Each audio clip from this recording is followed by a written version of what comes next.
Boa noite a todos. Espero que estejam todos bem. Mais uma vez nessa casa de oração, né? Só gratidão por estarmos juntos, trabalhando em prol do Evangelho, em prol de um mundo melhor para todos e principalmente da nossa evolução espiritual. Então estes estudos aqui tendem a cada vez mais trazer conhecimentos para todos nós, que vão facilitando nas nossas dúvidas, tirando as nossas dúvidas e nos elevando e fazendo com que nos aproximemos mais de Deus com as nossas fé, a fé de cada um mais elevada, né? Então é por isso que eu sempre agradeço essas oportunidades. E, como a nossa irmã falou, nós estamos trabalhando o livro dos Espíritos aqui na casa, e para mim ficou a parte da lei de reprodução. Nós precisamos entender que tudo que ocorre no meio material está para satisfazer a evolução espiritual. Então tudo que acontece aqui, materialmente falando, principalmente, com o corpo humano, com a evolução do corpo humano, tem a ver com a necessidade do espírito. Então cada época é cada época, e conforme a necessidade do espírito, a espiritualidade trabalha no meio, trabalha, por exemplo, na nossa terra, e aí o que for necessário, o que é necessário para que tenhamos veículos, corpos físicos, que atendam melhor o espírito, então isso é trabalhado, tá? Então a lei de reprodução, ela está nada mais, nada menos, para atender à lei da reencarnação, porque é necessário que se faça a renovação dos seres. E se porventura não fosse dessa maneira, feito a renovação dos seres, nós não teríamos oportunidades aqui de reencarnar e continuar os nossos planos evolutivos. Então por isso que existe essa lei de reprodução, que é providenciada por Deus, pela espiritualidade, para que de alguma maneira, através de nós mesmos, haja então a multiplicação, dos seres, para que nós possamos povoar a terra, convivermos, vivermos em sociedade, e a partir dessas vivências, ir superando as nossas dificuldades morais, ir evoluindo em espírito. Então é necessário que seja assim.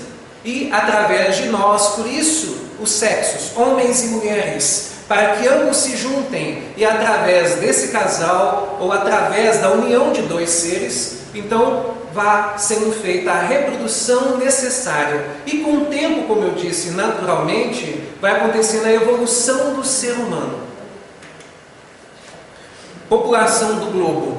Nós, muitas das vezes, temos medo até de que essa população se exceda, Temos esse medo desde lá atrás, por isso que tem até, muitas vezes, aí, teorias de conspiração. Às vezes nós temos teorias de conspiração, achamos que governos estão conspirando para diminuir a massa populacional. Nós já vimos isso tanto em filmes, ficção científica, Tem até aquele filme lá dos Vingadores, onde o Thanos, o inimigo principal do filme, ele quer acabar com metade, da existência no universo, porque ele acredita que os planetas passam muitas dificuldades quando excedem ali a população. Excedendo a população, fica mais escassos os meios de sobrevivência. Então ele acreditava dessa maneira. Assim como eu acredito que tem muitas pessoas também que têm esse medo, que está aqui neste mundo. Mas o que acontece? Muitos de nós não entendemos que a espiritualidade está no controle de tudo. Deus está no controle de tudo. E Ele consegue manter da forma que é necessária para que nós estejamos aqui na Terra sem complicações, por exemplo, de excessos populacionais.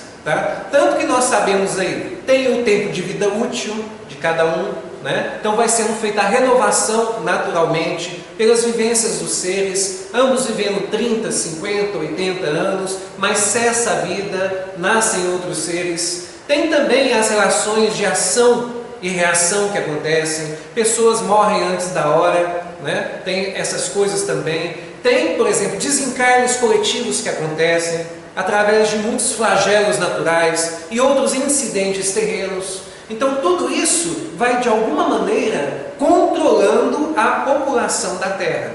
Então nós não precisamos ter medo disso, mas ter a certeza de que Deus está no controle de tudo. E o que é necessário para a nossa evolução espiritual, Ele vai fazer para todos nós, né?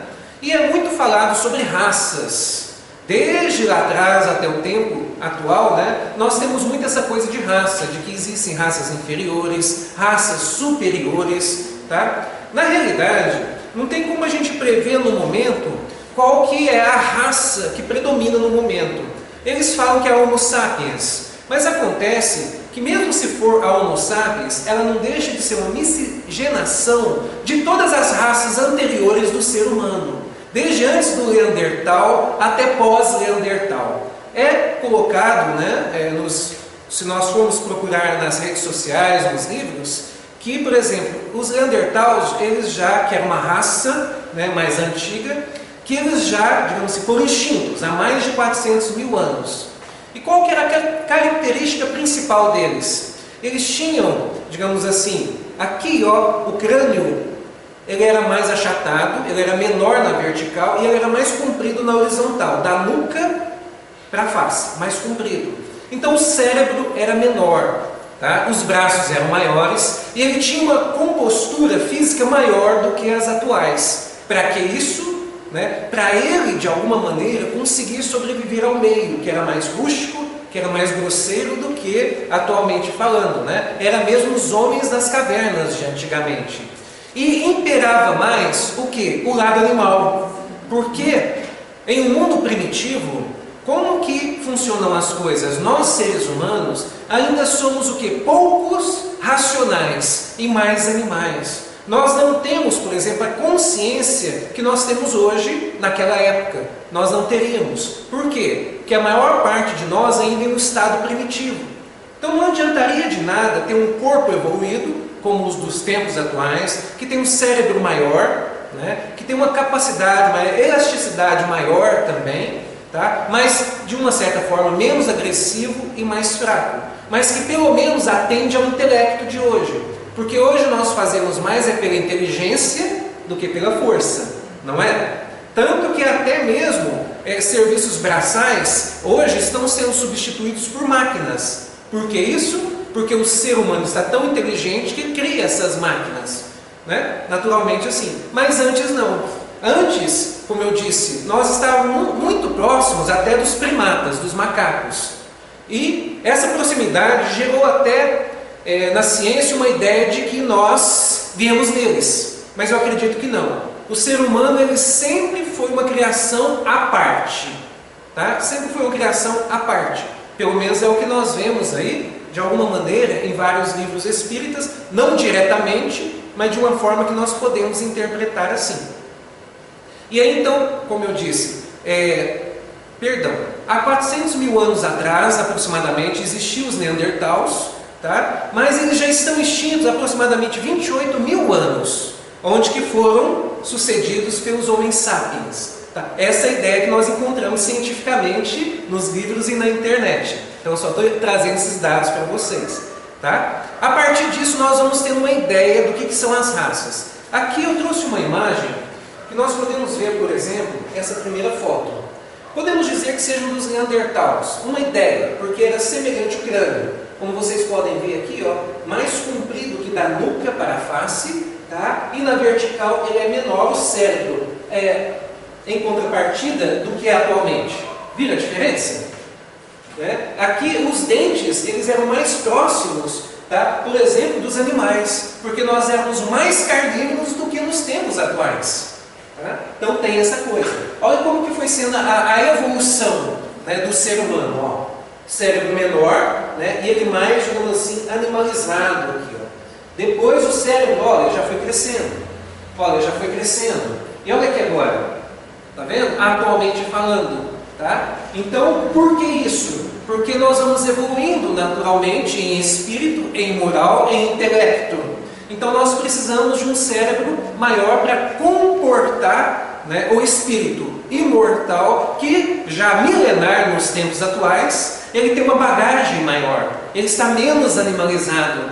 Então ele não depende muito da parte animalizada do corpo, ele depende mais da parte racional, tá? De uma parte mais moderna, digamos assim, do que aquela só voltada ao lado animal. Mas não quer dizer que mesmo nos tempos atuais nós ainda não temos traços animalizados. Tá? Não quer dizer que nós ainda não temos. Tanto que é por isso que existem ainda tantos desentendimentos, o ser humano tira a vida do outro, né? O ser humano ainda é muito ignorante em vários aspectos, tá?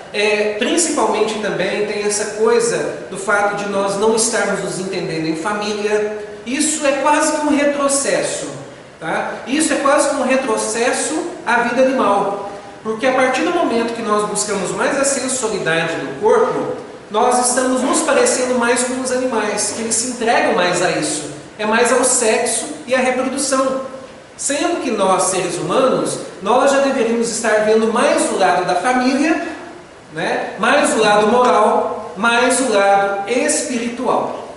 Mas tudo é aprendizado, tudo é evolução. Com o tempo nós vamos encontrando, né, soluções para isso e vamos superando as nossas más inclinações e imperfeições morais. Aqui, no livro 1, eu estou trabalhando, é o livro 3º, né, capítulo 4, que vem falar da lei de reprodução.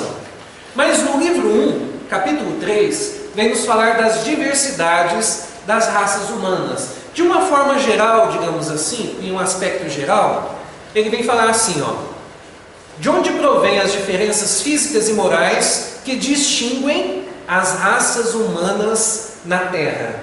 Aí ele coloca assim, do clima, da vida e dos costumes. Tá? Dá-se aí que o que se dá com 2 filhos de uma mesma mãe, que educados longe um do outro e de modos diferentes, em nada se assemelharão quanto ao moral. Então aqui quis dar uma ideia do seguinte: o Homo sapiens, ele está em toda a Terra, mas como eu disse, ele não é puro. Ele advém desde antes dos Neandertals, na minha concepção, dos Neandertals e dos Homo sapiens, e provavelmente também já de uma raça que já está se inteirando a nossa, que ela já está, digamos assim, no nosso meio. Mas nós só percebemos essas diferenças depois de anos. Fomos conhecer os Neandertals depois de anos que nós fomos separar, porque aí nós observamos então os ossos, né, de antes e os ossos de agora, e nós percebemos que tem diferenças. Então percebemos que existe uma evolução. E também as que estão vindo agora só vão ser percebidas anos lá na frente. Mas a certeza é, o livro dos Espíritos vem nos falar que a respeito das raças, desde as suas origens até a renovação dos tempos atuais, se perde nos tempos, na noite dos tempos. Por que isso? Não tem como a gente saber exatamente todos os detalhes dessa evolução. Mas basta saber de uma coisa, tá? O corpo humano, ele é projetado para atender o espírito imortal desde lá, o seu lado primitivo, desde quando o espírito ele é primitivo, digamos assim, acabou de nascer, é colocado no mundo para começar as suas experiências, até corpos de seres humanos para espíritos mais evoluídos, mais felizes, moralmente falando. Tanto que a prova disso está aqui, no Evangelho segundo o Espiritismo, no capítulo 3º, item 9, que ele vem nos falar assim, nos mundos que atingiram um grau superior, as condições da vida moral e material são bem outras que as de sobre a terra. Olha, a forma do corpo é sempre, como por toda parte, a forma humana, quer dizer, se assemelha a esta forma. Mas olha aqui, mas embelezada. Já começou dizendo que é diferente da nossa, que é menos grosseira. Olha que interessante. Aperfeiçoada, quer dizer então que ela ainda é mais perfeita do que a nossa atualmente. O corpo ele é mais perfeito. E sobretudo purificada. Olha que interessante, né? O corpo nada tem da materialidade terrestre, quer dizer, ele deve ser mais sutil do que o nosso, menos grosseiro, mais delicado, mais para atender mesmo ao intelecto, né, do que a necessidade mesmo animalizada de fazer, um exemplo, serviços braçais, né? E não está, o corpo não tem nada da materialidade terrestre, é diferente, e não está, por conseguinte, sujeito nem às necessidades, nem às doenças de hoje. e nem as deteriorizações que engendram a predominância da matéria. Olha, os sentidos são mais delicados, tem mais percepções que a grosseria dos órgãos que sufoca neste mundo. Olha só, a leveza específica dos corpos torna a locomoção mais rápida e fácil. Quer dizer que nós somos mais rápidos lá, mais velozes. Aqui diz que é até interessante, ó, em lugar de se arrastar como nós nos arrastamos andando, né, sobre a terra, lá diz assim que nós deslizamos pela superfície. Ou, olha que interessante, plana na atmosfera sem outro esforço, senão da vontade. Olha que interessante. Para a gente planar por aí, tem que ser aviões, né?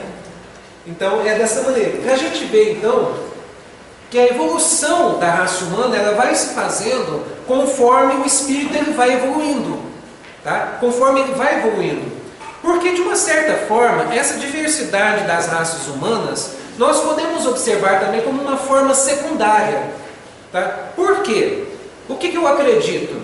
Se pegarmos, por exemplo, lá os Neandertals mesmo, a raça pura, se pegarmos e distribuirmos por toda a Terra, por todos os continentes, tá? No mundo todo, com o passar das gerações, o clima, né, a vida e os costumes que eles vão criar nesses continentes, com o passar das gerações, vai ter modificado naturalmente todos eles. Eles vão se diferenciar um continente do outro, sendo todos Neandertals, mas estarão diferenciados conforme as gerações, por causa do clima, por causa da vida e por causa dos costumes. Então, essa mudança fora de clima, né, vida e costumes, mas essa mudança que é feita assim, o corpo humano, a sua evolução, ela vai acontecer, né, no mundo todo.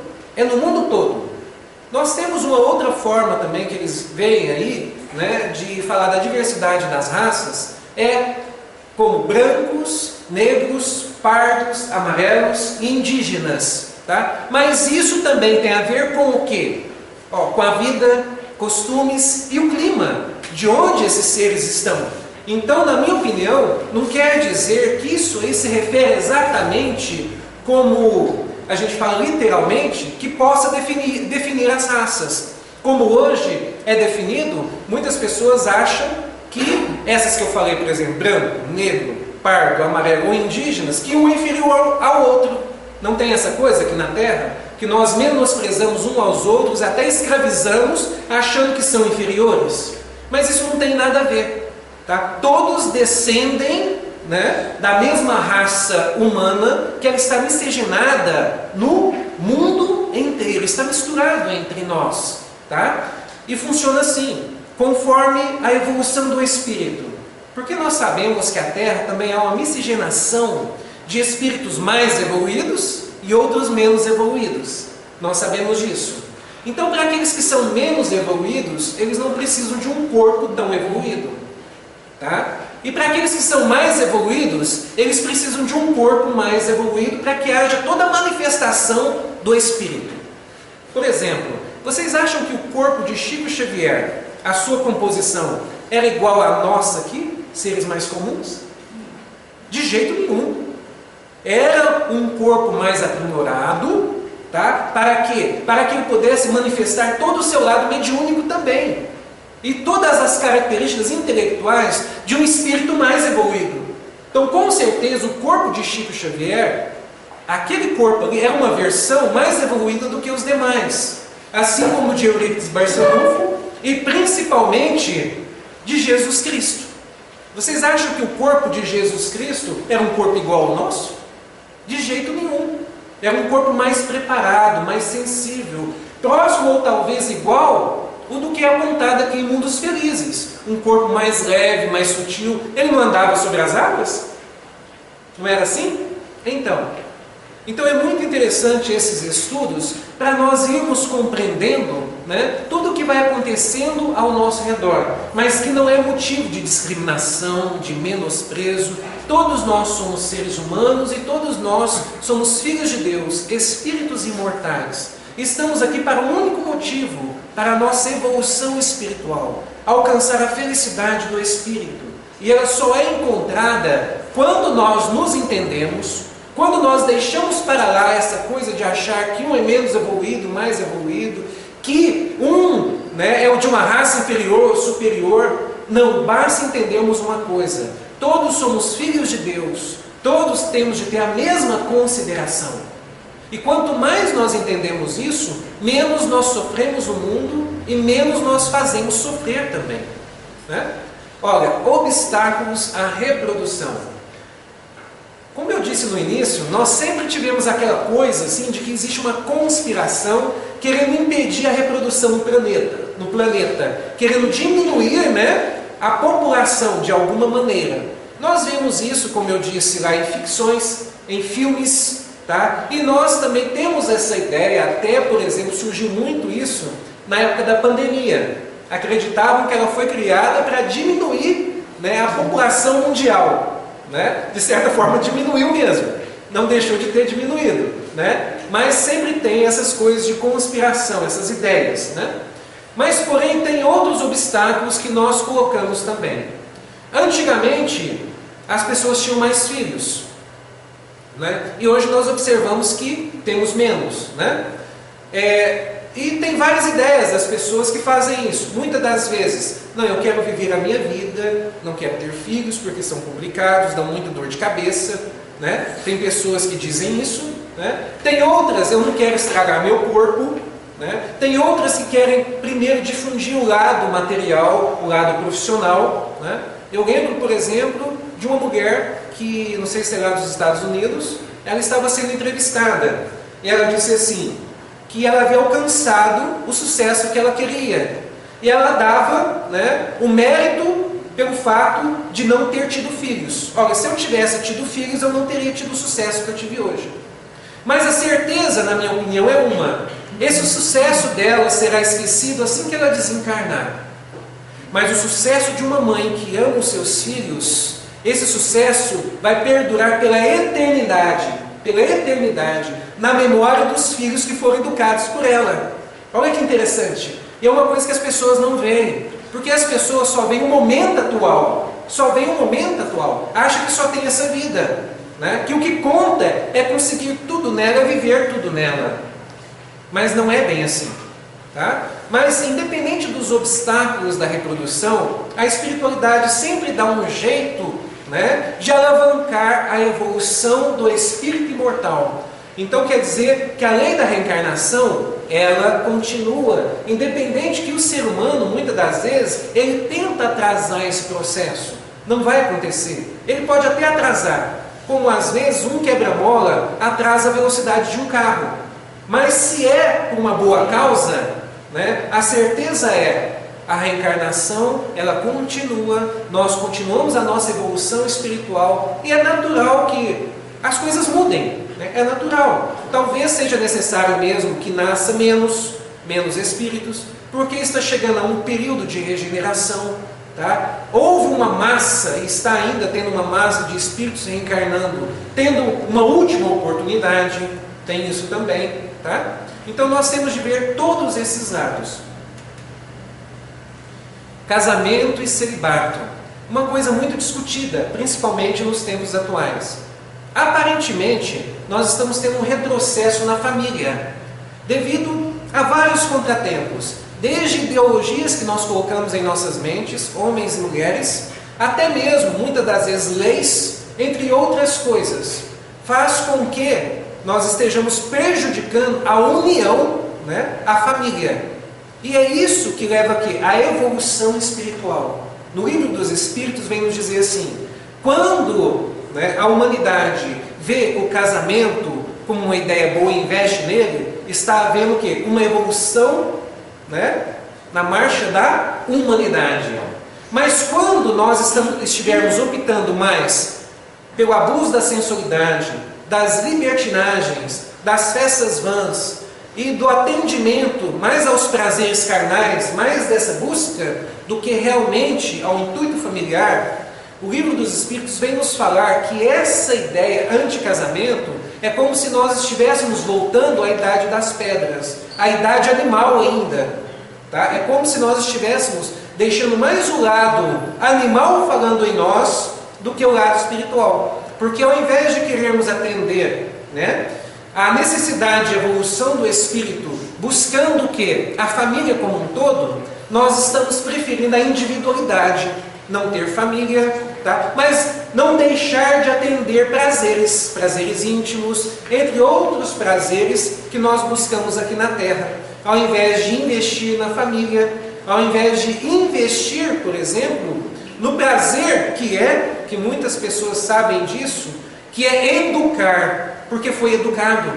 A maior parte de nós aqui, se hoje estamos um pouco melhores, é porque nós passamos por mães e pais abnegados, que de alguma maneira, e tem aqueles que não são tão abnegados assim, mas pelo menos nos deixaram nascer, nos deixaram estarmos aqui no mundo, já é uma bênção, tá? Já é uma bênção. E aqui, estando no mundo, nós estamos superando, vencendo nossas dificuldades morais. Tantas más inclinações que nós ainda temos, mas graças a essas convivências, nós estamos superando. Então é uma bênção viver na Terra, é uma bênção a maternidade, é uma bênção a família, porque é ela que promove a evolução como um todo. E um dia nós vamos colocar isso em primeiro lugar, porque no tempo atual não está assim. No tempo atual, as pessoas preferem primeiro, né, como é o próximo item, daqui a pouco eu vou comentar, a poligamia, ter vários parceiros, não querer uma vida mais séria, né, atender os seus instintos mais animais e sensuais, tá? As pessoas estão preferindo isso, mas isso tem consequências, e tem muitas pessoas que já estão tendo essas consequências. Tem pessoas que já não estão conseguindo relacionamentos, porque as pessoas acham que passado não conta, mas o passado conta, tá? Para muitos, as pessoas analisam o passado da pessoa, seja do homem ou da mulher, e ele vai contar para relacionamentos futuros. Então nós precisamos tomar muita atenção quanto a isso. Mas deixa eu comentar sobre o celibato. O celibato é o seguinte: existe o celibato egoísta e existe o celibato aquele no qual a pessoa se voluntaria, né, para o quê? Para auxiliar o seu semelhante. Qual que é o celibato egoísta? Aqueles que as pessoas não querem ter filhos porque vai estragar o seu corpo. Muitas não querem nem ter relacionamentos com os outros, querem viver uma vida individual e solitária. Tem esses assim, tá? Então o celibato é isso. É quando as pessoas não querem uniões, não querem relacionamentos. Querem viver a vida só para si, conquistar as coisas só para si, profissionalmente falando, o corpo, trabalhar o corpo só para si. Tá? Então isso é uma espécie de celibato. O problema não é agradável para Deus quando isso é feito de uma forma egoísta, a pessoa pensando só nela. Não, é porque eu quero só as coisas materiais para mim, é porque eu quero que o meu corpo seja assim, não seja danificado, eu não quero ter dores de cabeça com os filhos, com a esposa, com o marido, quero viver a minha vida sozinho.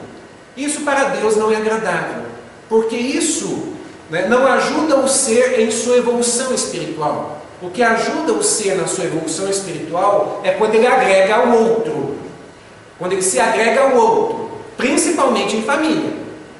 Mas existe um outro celibato, né, que este é agradável a Deus. E qual que é isso? Quando a pessoa não se envolve em relacionamentos porque ela quer o quê? Auxiliar a comunidade, ela quer auxiliar o semelhante, ela quer fazer mais, né, pelo seu próximo. Chico Xavier, por exemplo, né, Eurípides Barçanufo, Madre Teresa, entre tantos outros, tá, que não se envolveram em relacionamentos. Jesus Cristo, né? Então, estes aí, existem muitos outros que se dedicam ao ser humano. Eles querem, né, ajudar uma causa maior, a evolução da humanidade. Padres, por exemplo, que realmente se entregam a esse celibatário, né? Então tem tudo isso. Este que é voluntário, que é por uma causa, é agradável a Deus. Este que é egoísta, que é onde que a pessoa só pensa em si mesma, não é agradável a Deus. E aqui, ó. Perdão. Eu devo ter pulado. Eu não pus aqui. Ó, vou voltar aqui. Casamento e celibato. E aqui já passou por gratidão. Eu esqueci de colocar aqui um item que está no Livro dos Espíritos também, que fala da poligamia. tá? Que vem depois de casamento e celibato. Este item é o seguinte: o que é poligamia? Muitos de nós já devemos conhecer. É quando as pessoas têm muitos parceiros. Tá? Elas se envolvem com muitos parceiros, sexualmente falando. São homens, são mulheres que gostam dessa vida libertina, digamos assim. Tá? Então, isso também não é agradável a Deus, e isso também é uma espécie de retrocesso. Por quê? A pessoa deixa os seus instintos do corpo, do mais mesmo do animal, prevalecer, mas a sensualidade, assim como os animais são, os cachorros, as cadelas, os leões, as leoas, são dessa maneira, entre vários outros animais. Mas em contrapartida, também existem animais, pássaros e outros, que dão exemplo de família, muitas das vezes melhores do que muitos seres humanos por aí. Eles têm uma fidelidade maior do que muitos seres humanos. Tá? Então, a poligamia é uma espécie de lei humana criada por nós para satisfazer os nossos desejos carnais e sensualidade. Tá? Mas o casamento foi criado por Deus, essa ideia do casamento, da união entre os seres. Tanto que foi por isso que Deus criou homem e mulher. Tá? Ele não criou só um ser, só um tipo de ser humano. Não, é homem e mulher. E Ele criou os dois de uma maneira que os dois podem se unir. E a partir do momento que os dois se unem, eles conseguem gerar uma família. Olha que interessante, né? O que é a sabedoria divina? Tá? Então, quando nós vamos aproximando dessas ideias e investindo nessas ideias, a tendência é que sejamos mais felizes. Porque as pessoas hoje reclamam que não têm o relacionamento que gostariam de ter. Mas é porque elas, de alguma maneira, não estão sendo fiéis, elas não estão sendo honestas, elas estão sendo interesseiras. E só vai realmente imperar um relacionamento saudável quando as pessoas se unirem por afeição verdadeira. Aquela afeição na qual nós nos afeiçoamos pelo outro, pelo que ele é, pelo que ele tem de bom a oferecer. Aí sim. Aí a tendência, pela lei de ação, reação, causa e efeito, nós nos acertarmos mais, porque nós estamos procurando o que é certo. Mas a partir do momento que as pessoas não procuram o que é certo, e depois passa um tempo dizem assim, não, mas agora eu quero um relacionamento bacana. Agora eu quero, depois lá já está com 30, 40 anos, as pessoas dizem, não, mas agora eu quero um homem bacana, ou uma mulher bacana. Tá? Mas acontece que até lá, essa pessoa já criou um vício durante anos de traição, né? De magoar o outro, de usar o outro. E isso, naturalmente falando, cria energias negativas, cria vínculos negativos e cria também uma ação kármica negativa. Estou falando que uma ação kármica, isso vem do indiano, né? Isso vem lá do budismo. Tá? Mas nós já sabemos o que é isso. Quer dizer, cria uma relação de ação e reação negativa contra nós. Tá? Então, talvez, quando essa pessoa mudar de ideia, talvez vai ser tarde demais. Que é o que nós estamos percebendo no nosso meio. Pessoas decepcionadas com relacionamentos. Mas elas só foram pensar nisso, talvez em um momento tardio. E aí, então, já estão colhendo agora as consequências de seus atos. Então eu vou resumir aqui de uma forma geral o que nós precisamos entender. Existe sim essa relação de raças humanas, mas para atender à evolução do espírito. Tá? E ela acontece constantemente. Então se as pessoas acham que parou no Homo sapiens, leva engano. A evolução do corpo ele vai se fazendo. Principalmente para atender mais as sensibilidades do espírito, os lados mediúnicos também, que cada vez mais isso vai aflorando. Em mundos felizes, por exemplo, as pessoas têm os lados mediúnicos mais aflorados. É como se em mundos felizes estivesse cheio de... É como se as pessoas fossem quase todas igual a um Chico Xavier, a um Eurípides Barçanufo, que tem a espiritualidade lá aflorada.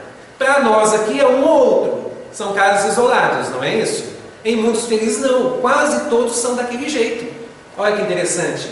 E lá também o corpo, como disse aqui no capítulo, mais embelezado, mais trabalhado, mais sutil, tá? E como que nós podemos ter essas ideias de sutilidade? Um crocodilo, ele não tem a sua pele dura, bem grosseira, né? É uma espécie de animal, não é? É uma matéria grosseira, bem grosseira. E uma água-viva, a gente quase não a enxerga. Ela é quase que transparente. A sua matéria é muito mais sutil do que a de um crocodilo. E assim também vai acontecendo com o corpo físico. É simples. Qualquer pessoa que entrar na internet, for colocar lá homens e mulheres das cavernas, vão ver que nós parecemos muito com os primatas. Aí colocamos lá, homens e mulheres da atualidade. Ou melhor, nós estamos nos vendo aqui e sabemos como é. Nós vamos ver a diferença. Antes, nós vamos observar que nós éramos bem mais animalizados, até no corpo físico, tá? E hoje nós observamos que o corpo ele está mais embelezado. E a tendência é isso continuar conforme a evolução do espírito, no que nós todos devemos investir, na evolução moral do ser. E para finalizar, eu separei do livro Pão Nosso, de Chico e Emmanuel, um item para casar um pouquinho com essa ideia, né, da evolução das raças humanas e do espírito. A marcha. Importa, porém, caminhar hoje, amanhã e no dia seguinte. Importa seguir sempre em busca da edificação espiritual definitiva. Indispensável caminhar, vencendo obstáculos e sombras, transformando todas as dores e dificuldades em degraus de ascensão. Traçando o seu programa, referia-se Jesus à marcha na direção de Jerusalém, onde o esperava a derradeira glorificação pelo martírio. Podemos aplicar, porém, o ensinamento às nossas experiências incessantes no roteiro da Jerusalém de nossos testemunhos redentores. É imprescindível, todavia, esclarecer a característica dessa jornada para a aquisição dos bens eternos. Acreditam muitos que caminhar é invadir as situações de evidência no mundo, conquistando posições de destaque transitório ou trazendo as mais vastas expressões financeiras ao círculo pessoal. Entretanto, não é isso. Neste particular, os chamados homens e mulheres de rotina talvez detenham maiores probabilidades a seu favor. A personalidade dominante em situações efêmeras tem a marcha inçada de perigos. Olha, a personalidade dominante em situações efêmeras. O que são situações efêmeras? Pessoas que buscam mais a sensualidade, que buscam atender mais o lado carnal, que buscam a todo custo, desenfreadamente, se enriquecerem e conquistarem poderes temporais, passando por cima dos outros, buscando atender só o momento, onde tem muitas pessoas que dizem assim: eu preciso viver, eu preciso ir para as festas, eu preciso fazer isso, né? Tem pessoas que têm a coragem de dizer até assim: não é porque eu tenho filhos que eu não posso viver. Não é isso? As pessoas dizem isso, né? Não entendem que viver, a partir do momento que tem filhos, são para os filhos, tá? Mas vamos lá, aqui diz assim: tem a marcha inçada de perigos, de responsabilidades complexas, de ameaças atrozes. E nós vemos isso na vida de pessoas que nos rodeiam, que percebemos que elas estão mais vivendo esses tipos de coisas. A sensação de altura aumenta a sensação de queda. É preciso caminhar sempre, mas a jornada compete ao Espírito Eterno no terreno das conquistas interiores. É o que Emmanuel dizia, né? Que nós devemos fazer aquele bom combate, combater as nossas más inclinações. A luta maior ela é interior, tá? Ela é contra nós mesmos, contra o que nós temos de ruim, contra o que tem de ruim aqui, ó, em nossos corações, em nossas mentes. Se todo mundo fizesse isso, ao invés de ficar preocupado com o outro, não, o outro faz isso, o outro faz aquilo, o outro trai, o outro rouba, o outro é isso. E você? Nós não observamos a nós. Muitas das vezes, fazemos algo pior do que estamos criticando no outro. Então, se cada um realmente se policiasse, se corrigisse, a transformação no mundo alavancaria de uma forma mais rápida. Né? Então é isso. Eu agradeço a bênção da oportunidade de estarmos juntos, de podermos estudar o Evangelho, a doutrina espírita, que é isso que faz com que nós, espíritos mortais que estamos aqui na Terra, realmente entendamos mais a Deus e também entendamos mais a nós mesmos. Deixo meu abraço a todos.